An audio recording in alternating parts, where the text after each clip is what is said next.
नमस्कार, स्वागत है आपका ब्रोकन इंग्लिश में। आज के वीडियो में हम रॉबर्ट फ्रॉस्ट के द्वारा लिखी गई बहुत ही प्रचलित कविता द रोड नॉट टेकन देखेंगे। इस कविता में किसी दो चीजों में से एक का चुनाव करते वक्त जो दुविधाएं आती है उसी दुविधा की बात की गई है। हमारे आज के वीडियो का मकसद है कुछ नए अंग्रेजी शब्दों को जानना, इस कविता को थोड़ा बहुत समझना और अंग्रेजी सुनना। आइए सीधा इस कविता पर चलते हैं। इस कविता में कवि खुद से बात कर रहे हैं। The Road Not Taken by Robert Frost. Two roads diverged in a yellow wood. दो रास्ते मिल रहे थे।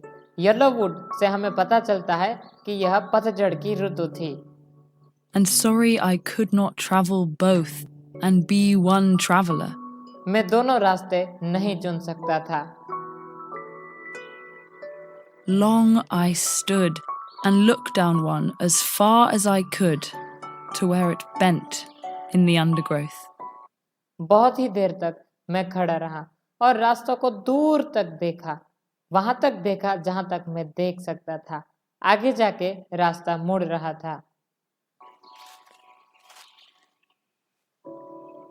Then took the other, as just as fair and having perhaps the better claim, because it was grassy and wanted wear.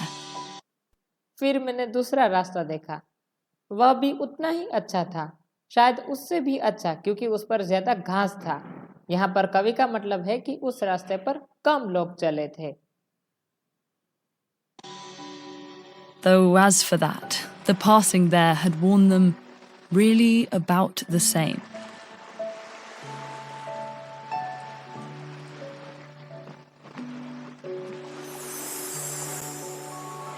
And both that morning equally lay in leaves no step had trodden black. उस सुबह दोनों रास्ते लगभग एक जैसे लग रहे थे, दोनों पर पत्ते गिरे हुए थे। ले यानी गिरना भी होता है और लीव्स का अर्थ पत्ते होता है। Oh, I kept the first for another day. मैंने पहला रास्ता किसी और दिन के लिए छोड़ दिया। यहाँ पर कवि बताना चाहते हैं कि उन्होंने ये सोचा कि वो पहले रास्ते पर कभी और चलेंगे जब वापस से दोबारा इसी जगह पर आएंगे, और उन्होंने दूसरा रास्ता चुना। Yet knowing how way leads on to way, I doubted if I should ever come back. दूसरा रास्ता चुनते वक्त कवि जानते थे कि एक रास्ता दूसरे रास्ते से मिलता है और दूसरा रास्ता तीसरे रास्ते से। यहाँ पर वो कहना चाहते हैं कि उन्हें आशंका थी कि शायद वो इन रास्तों पर दोबारा से कभी ना वापस आ पाए, फिर भी उन्होंने दूसरा रास्ता चुना।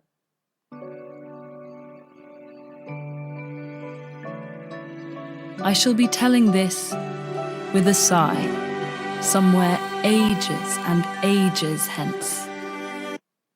बहुत ही सारे सालों के बाद मैं यही चीज बता रहा होऊंगा। एजिस एंड एजिस का अर्थ होता है बहुत ही सारी सदियां या बहुत ही सारे युग के बाद। Two roads diverged in a wood. वो बता रहे होंगे कि दो रास्ते मिल रहे थे। And I took the one less travelled by. और मैंने वैसा रास्ता चुना जो बहुत ही कम लोगों के द्वारा चुना गया था। And that has made all the difference. और मेरे जीवन में सबसे ज्यादा डिफरेंस उसी डिसीजन से आया है।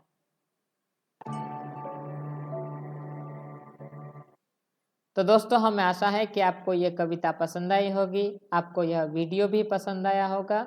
आप अपने प्रतिभाव जरूर से भेजिए। मिलते हैं किसी अगले वीडियो में। नमस्कार।